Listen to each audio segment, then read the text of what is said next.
17.86 divided by 0.2.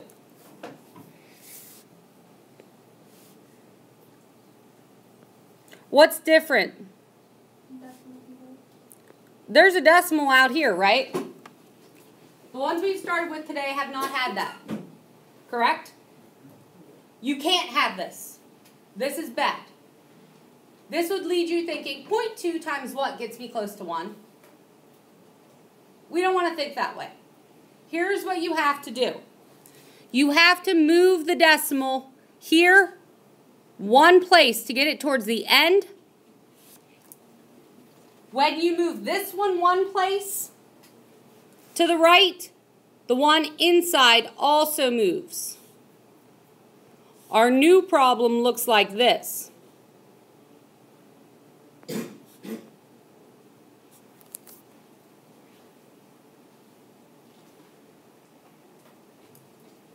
Does that make sense, what I just said? We had to move this one place to the right to get it to the end, right? Therefore, remember rule of fractions, what you did at the top, you have to do the bottom. Same thing here. What you do out here, you do in here. We had to move it one place over to the right. Now it divides like normal. 2 times what is close to 17? 8. Write your 16. Subtract. You get a 1.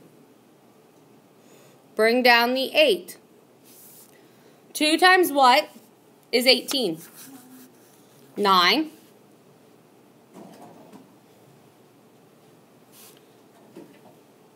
What do I need to do? Bring down the 6, but what else? What else should I do so that I don't forget? There, you have a decimal at the top beside the 9. 2 times what gets me close to 6? 3. And it worked out.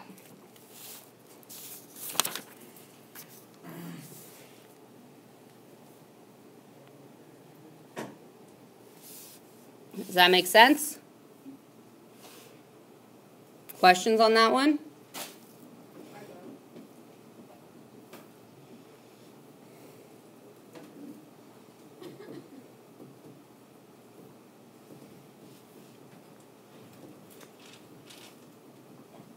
$394 divided by 20.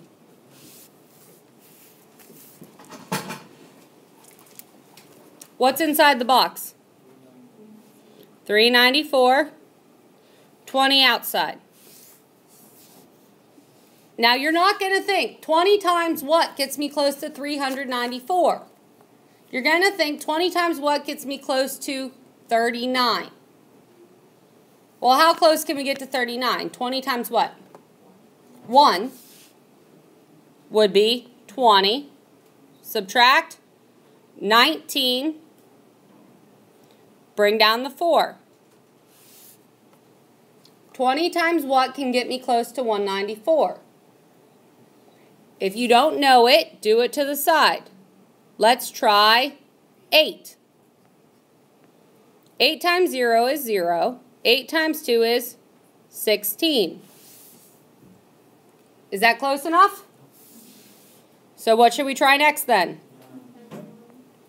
9 times 0 is 0. 9 times 2 is? Well, that's as close as we're going to get. Where's the 9 go? Because it's 20 times 9. On top. 180 here. Subtract. I'm going to get 14. What's my dilemma? I don't have anything to bring down, do I? Put a decimal and then a 0. Put your decimal up in your answer so you don't forget it. Then bring down that 0.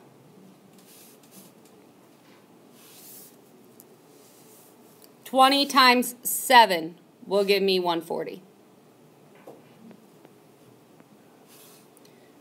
Your answer in this case would be 19 7/10.